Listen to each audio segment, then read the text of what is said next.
Hoş bulduk.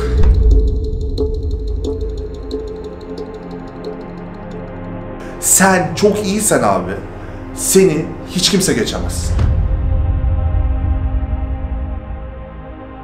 İnan benim için hiçbir şey ifade etmez. Yani birinci olup ben pro kartı almak istiyorum açıkçası.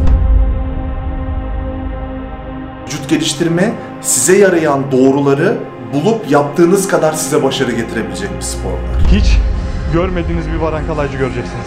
Bunun sözünü veriyorum. Ne kadar profesyonel olup bunu ne kadar seneye yayabiliyorsan o kadar başarılı oluyorsunuz.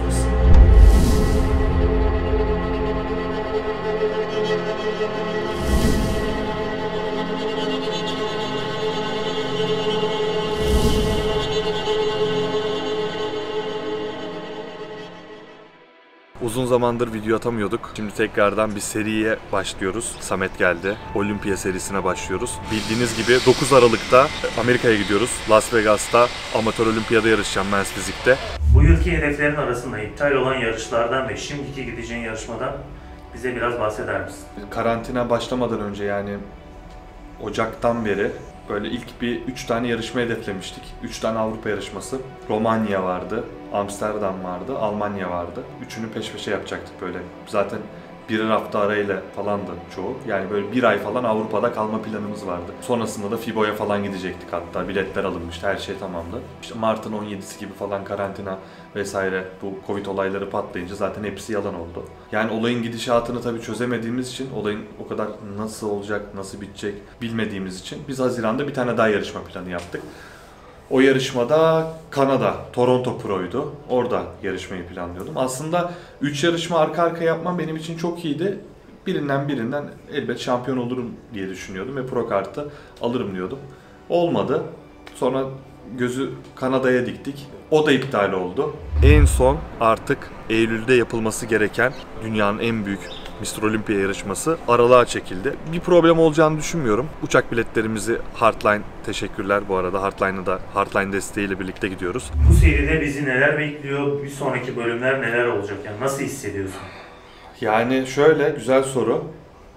Ya bu seri aslında tamamen bizim ne yaptığımız, neler yaptığımız, ne için uğraştığımız, bütün içtenliğimizle ya şunu mu yapsak, bunu mu yapsak demediğimiz, böyle çok fazla kurgulamadığımız, yani ben neysem bu videoyu izleyenler onu görecek. Yani bu süreçte ne yaşadığımı, nasıl acı çektiğimi, nasıl geliştiğimi, ne yediğimi, ne içtiğimi, nasıl antrenman yaptığımı, işte karbonhidrat sıfırlıyoruz, ketojenik diyet yapıyoruz, carb cycle yapıyoruz, işte yeri gelecek bir şeylerin yüklemesini yapacağız. Her şeyi görecekler yani, tüm detaylarına kadar görecekler. O yüzden bu bölümü mutlaka, ya zaten sonuna kadar izlesinler ama hiçbir zaman atlaya geçmesinler. Bunu her seferinde söylüyorum çünkü en ufak kaçırdıkları bir şey onlar için yani şey olabilir, kafa karışıklığına sebep olabilir. Çünkü her yaptığımızın aslında bir sebebi var. O sebebini atlamasınlar, öyle söyleyeyim. Hazırlık sürecim yaklaşık bir hafta önce başladı. Bugün ayın 15'i. Bir hafta falan oldu. Bir bulk yapıyordum. Instagram'dan takip edenler biliyor. Bir bulk'ı işte bir 101-102 kilolara falan çıktık. Sonrasında şu anda tekrardan diyete girdim. Şu an 97 kilolardayım. 97-98 kilolardayım. Hemen bir suya attık. Sabah kardiyolarına başladım. Çok esnek bir diyetim vardı. Bundan bir hafta öncesine kadar. Yani diyet dediğim off sezon olarak. Bayağı bir yiyordum. Böyle pis de besleniyordum. Şimdi bayağı böyle sabah balık, pirinç vesaire o moda girdik ki hemen bir forma girelim Kasım'ın ilk haftasına kadar. Sonrasında da böyle yine ufak tefek oynamalarla yarışmaya hazır etmeye çalışacağız kendimizi. Çok güzel bir seri sizi bekliyor. Burada sadece kendi yaptıklarımdan da ziyade diyetin ufak tefek püf noktaları olsun, antrenmanda neler yapıyoruz vesaire. Bunları çok özlediğinizi ve sevdiğinizi biliyorum. Çok güzel bir seri gelecek. O yüzden her dakikası çok önemli. Yani videoyu ilerleterek gitmeyin. Ne çıkacağı belli olmaz. Kaçırdığınız bir yer olsun istemiyorum. Çünkü videonun her noktası birbiriyle bağlantılı arkadaşlar. Örnek veriyorum, antrenmanda bir şey yapıyoruz ama onun öncesindeki beslenmemiz ona uygun bir beslenme. Yani o beslenmeyi kaçırmamanız lazım gibi şeyler. Supplementasyon nasıl yapıyoruz? Vitamin, mineralleri ne şekilde, ne zaman, ne kadar alıyoruz? Kardiyolar, antrenmanlar. Yağız da bu videoya dahil olacak. Her şeyi size göstereceğiz. Yeni bir heyecan başlıyor. Bu heyecanıma ortak olacağınız için de ayrıca mutluyum. Bugün sırt ve kol antrenmanı var. Buradan antrenmana gideceğiz. Şu an bir öğün yemekle duruyorum. Saat 12 şu an. Balık yedim, levrek yedim. ve pirinç yedim. Bu öğünle yapacağım antrenmanımı aslında. Diğer yarışmalara göre bu yarışmada farklı neler yaptığımı da açıklayacağım size. Fat to Fit serisinde sizi beraber izlemiştik. Bu seride bizi neler bekliyor? Bu seride bize neler katacaksın veya Baran'dan neler bekliyorsun? Ya öncelikle şampiyon olmasını bekliyorum. Bu seri inşallah şampiyonlukla sonlansın diyorum. Bu seride bizi neler bekliyor? Fat to Fit böyle bir seri değildi. Fat to Fit bir değişimdi ama o biraz daha aslında sedanter bireylere de hitap eden bir seriydi. Burada iş tamamen en üst seviye profesyonel hayata, yani aslında bizim gerçekten yaşadığımız hayata çıkıyor. Bu sene Covid yüzünden biraz planlarımız ertelendi diyeyim sadece. Çünkü biz sene başında işte Baran da söyledi, şimdi tekrarlamayayım aynı şeyleri. Çok daha farklı yarışlar yapacaktık. Toronto Pro'ya gidecektik. Ama bizim içimizde hep olimpiya vardı. Yani ama bir türlü periyodizasyonumuz, işte Baran'ın işleri, yeni kurduğu işler vesairesi, hayat yoğunluğundan biz sürekli bir denk getirememiştik yani olimpiyayı. Bu sene de çok istemiştik. Hatta Toronto'yu planlarken acaba olur mu, olmaz mı, yetişir mi, nasıl gideriz falan filan diye düşünürken bir anda olimpiya çıktı. Tarihi değişti işte bu Covid durumları yüzünden ve olimpiyaya gidiyoruz. Bizleri neler bekleyecek? Baran'ın gün ve gün değişimini göreceksiniz. Baran artık benim gözümde profesyonel bir atlet. Çünkü hem sponsorları var. Bu işi yaparak, yarışarak para kazanabiliyor. Bence dünyanın en büyük vücut geliştirme eventi şu anda. En yarışması şu anda gittiğimiz. Onun amatör seviyesi ve Las Vegas gerçekten çok sert. Yani biz daha önce Avrupa'da yarıştık olimpiyada ama Amerika kıtasındaki bir olimpiyada, amatör olimpiyada ilk defa yarışıyoruz. Ve bunun haklı olarak hem stresi var üzerimizde, hem de o aslında bir zoru seviyor. Zoru çok sevdiğimiz için zor olan bir şeyi yapmanın keyfi var bizde. Şu an ikisi böyle beraber gidiyor. Günün sonunda mesela form tutmak için herkes aç kalmak zorunda abi. O boğazı tutacaksın yani. Bu profesyonel atlet olup olimpiyaya gitsen de böyle işte 136 kilodan 115 kiloya, 100 kiloya inip normal bir hayat yaşamak isteyen Ahmet Bey olup işte plaza insanı olsan da böyle bu. Yani hani orada çok bazı ortak noktalar var. Aslında işin yapılması gerekenleri benim hep en temelinde söylediğim gibi her şey en basiti. Sadece basiti kendine yarayan şekilde ne kadar uzun süre yaptığın seni doğruya ve başarıya götürüyor. Harika bir sırt antrenmanı yapmamız lazım. Bu saatten sonra arkadaşlar her gün her saat benim için çok önemli. Hiçbir idmanın boş olmaması lazım. Hiçbir idmanı pas geçmemem lazım. Şu an haftada 6 gün antrenman yapıyorum ve bir gün sadece dinleniyorum, off veriyorum. O da hafta sonu bir gün. Bu saatten sonra bahanemiz yok. Çok zor bir yarışmaya gidiyoruz ve istediğimizi almamız lazım. İlk hareket lat pull down yapacağız makinede. Omzumu ısındırdım, bileklerimi ısındırdım. Klasik ısınma hareketlerimizi yaptık. Şimdi ana harekete geçiyoruz. 4 set, 12-15 tekrar aralığında kalacağım. Sonra yavaş yavaş kiloları arttıracağız. Hadi başlayalım. Talking to my mirror like I love you so much. Curving on my critics like I heard you, so what? İyi bir gelişim istiyorsanız arkadaşlar hareketin negatifinde yukarı doğru bırakırken iyicene esnetmeye çalışın. Latlarınız iyicene esnesin. Yani hareketi yarım yarım değil, tamamen esneterek yapmaya çalışın. Bu hareketi de yapacağız. Bunda da aynısını göstereceğim. Yarım yaparsanız yarım gelişirsiniz, tam yaparsanız tam gelişirsiniz. Bu arada tabii ki de bazı zamanlarda yarım yarım kısa kısa yaptığımız oluyor, o ayrı. Ama benim demek istediğimi anladınız. Genel anlamıyla söylüyorum.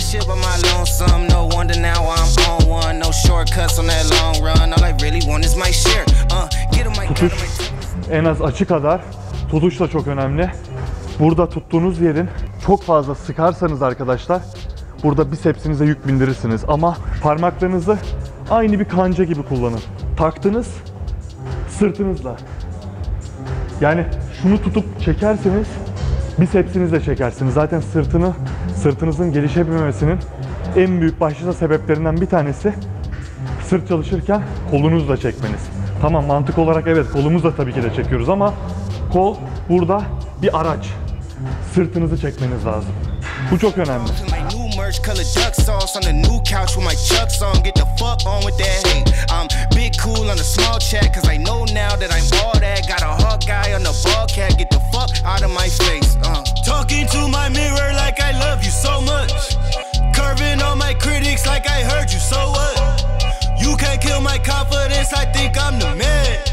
Tally all the fucks I ever gave on my head. Lately I've been living like I can't take a loss. They ain't wanna help me, that's what sırttı. Yani bunu konuştuklarımıza dayanarak söylüyorum. Aynen. Sırtının gelişiminden memnun musun? Sırtımın gelişiminden memnunum. Zaten fotoğraflarda, videolarda da hani o gelişmeyi takip eden takipçiler vesaire de hani farkı anlayan çok kişi var. Tabii ki de daha da iyi olması lazım. Daha da geliştireceğimiz çok şey var. Bu kadar sürede bu olabiliyordu bence. Bu oldu yani. Şimdi ön proporsiyonum çok baskın. Göğüs olsun, işte omuz olsun, itişlerde küçüklüğümden beri olan bir o muscle connection dediğimiz olay çok yoğundu. Sırt hep geriden geldi. Şu anda evet bazı fark, yani aradaki farkı kapattık diyebilirim. Ama daha da iyi olması lazım tabii ki de bence. Yani tamamen tatminim diyemem ama iyi, öyle söyleyeyim. Biz işte atıyorum sırt çalışırken scapular engagement dediğimiz o kürek kemiği hizalamasını daha yeni öğrenirken işte ya da açıları daha yeni kavrarken ya da bu çeşitteki makineleri vesaire bizim ülkemize yeni gelip de biz o salonlarda daha yeni 3-4 senedir bulunup çalışıyorken bu adamlar daha lise çağından, orta sondan işte bizdeki oralardan daha beden eğitimi derslerinde vesaire salona gidip buraları kullanmaya başlıyorlar ve bunları bilerek yapıyorlar bunu. Hani onlarda çok yanlış bir spor kültürü yok. Bizde yanlışın içinden doğruyu seçmeye çalışıyoruz. Orada her şey oradan başladığı için lebiderya kaynak var. Giriyorsun, öğreniyorsun. Baran'ın durumunda da biz yanlışları ya da eksikleri düzeltip komple bir full paket hazırladık şu anda ona. Psikolojik olarak bana oyun oynuyor. Diyor ki Baran karnını aç. Kaldırmaman lazım kiloyu ama yok öyle bir şey. Bir tık daha arttıracağız. Oh.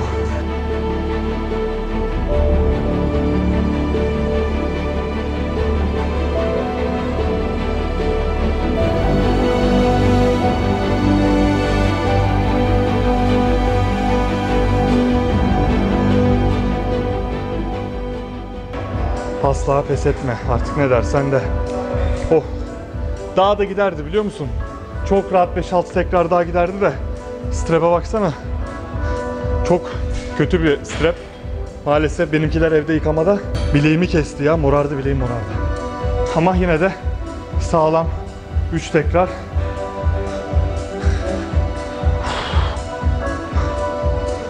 Üçüncü hareketteyiz. High row yapacağız. Sanki öyle bir ki sanki 5. harekette gibi hissettim.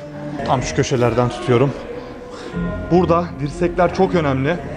Dirsekler olabildiğince koltuk altınıza yapıştırıp tamamen kanat odaklı. Çok fazla açmıyoruz dirseklere. İyicene sıkıştırıyoruz. Arkada ki bir saniye biraz sıkıştırıp beklememiz lazım.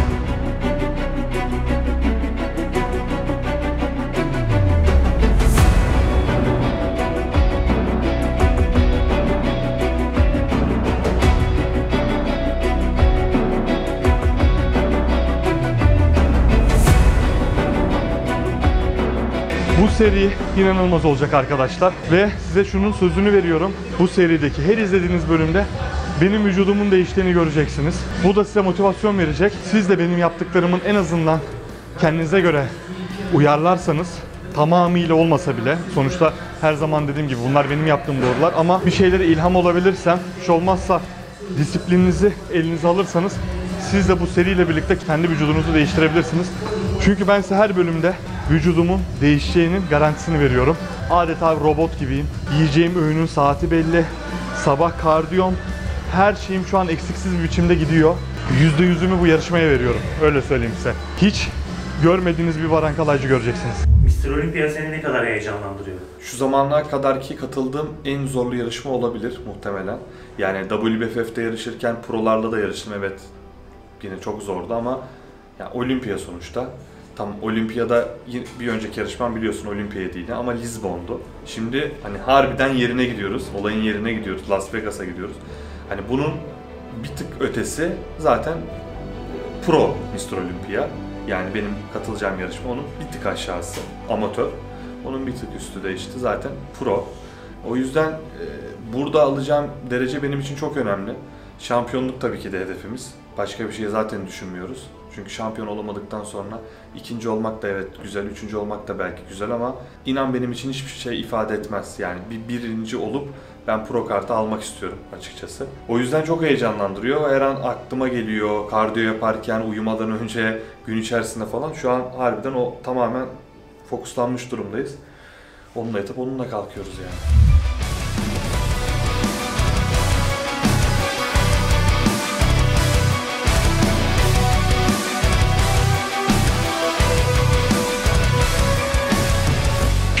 Haftada 3 gün sırt yapıyorum. Bu bir row ağırlıklı oluyor.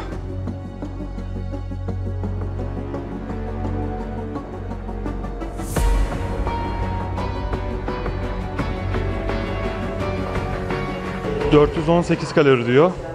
Ama Red Bull yaparken çıkarmıştık strap takmak için. Yani şu an 420 kalori diyor. Ağır kilo yaptık onu da. 4 set yaptık. Herhalde şu an bir 600 kalori, 580-600 kaloride falanız. Sırt antrenmanındaki daha bitmedi, kol var. Demek bir sırt kolda ortalama bir 750 kalori, 750 kalori gidiyor.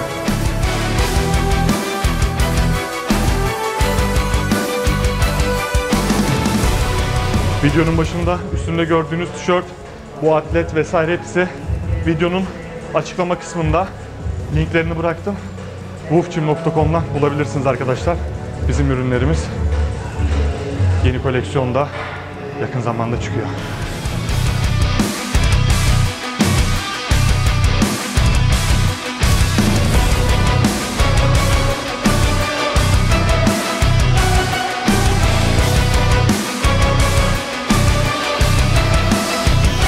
Bu videonun ilk bölümü son bölüme kadar dikkatli bir şekilde izleyin. Bu yarışta kazanırsan ve işte pro kart alırsan, şampiyon olursan, pro kart alsan, overall'da kazanıp prolarda nereye kadar gitmek istiyorsun? Yapmak istediğin şey ne? Mesela tekrar hemen 2021'in ilk çeyreğinde prolarda bir yarış yapar mısın? Kesinlikle Yoksa yaparım. biraz dinlenip işte iyice sırt olayını şey yapıp kapatıp Kesinlikle sonra mı yaparım. devam edersin? Ya kesinlikle yaparım. Orada ezileceksen bile nasıl ezildiğimi görürüm. Neyden? Yani biz biliyorsun yani yarışmalardan hep bir ders çıkartıyoruz bu zamana kadar. Sağlık saatimiz yerinde olduktan sonra 2021'in ilk çeyreğinde inşallah pro olursam bu yarışmada, bir pro yarışma hazır form varken, çünkü zor hani bu formlara gelebilmek, o düşmek, o psikolojik süreç, mental vesaire dediğin gibi. O yüzden yani bence güzel bir rebound yakalayıp, yani yollarda açık olursa bir Avrupa'da böyle kısa bir yerde hemen tak tak git gelli bir şeyler olabilir. Sürpriz de olabilir. Ne olacağı hiç belli olmaz. Çok iyi bir form çıkıp yine güzel bir derece falan da gelebilir, yani bilemeyiz. Pro kart alırsan ağlar mısın? Biliyorsun rüyamı sana anlattım. Bir rüya görmüştüm. Abi sahnedeyim böyle. Ağlıyorum ki ben hani yenildiğim zaman yarışmada sonuncu olsam bile ağlamam. Yani niye ağlayayım yani, tamam hani dünyanın sonu değil. Yapacak bir şey yok. Hepsinden bir şey yapıyoruz sonuçta. Bir ders çıkartıyoruz. Ama şampiyon olduğun zamanki ağlama, yani o bambaşka bir şey. Çünkü hani bütün o yaptığın şeylerin doğru olup karşılığını aldığını görüyorsun ya. O inanılmaz bir şey. Ya o mutluluktan ağlama aslında. Nasıl çocuğun olur ağlarsın, hani gözlerin dolar, duygusallaşırsın. Bu onun gibi bir şey. Rüyamda öyle bir şey görmüştüm. İnşallah bakalım rüyamız gerçek olur. İnşallah. Yani ama sen benden fazla ağlarsın. Ağlarım. Ben sen pro olduğunda da ağlamıştım. O çünkü yani şey gibi bu. Hani artık antrenör şey ilişkisi, sporcu ilişkisi değil yani bu, hani biz bir şeye adıyoruz kendimizi ve hani ben senin ne kadar çok istediğini biliyorum. Kendimin ne kadar çok istediğini biliyorum. Olsun, ya olsun da bizi ağlar. Ben 2 günde ağlarım ya. O sorun canım, değil. sen ne diyorsun ya? Helvasını bile yeriz. Sıkıntı yok.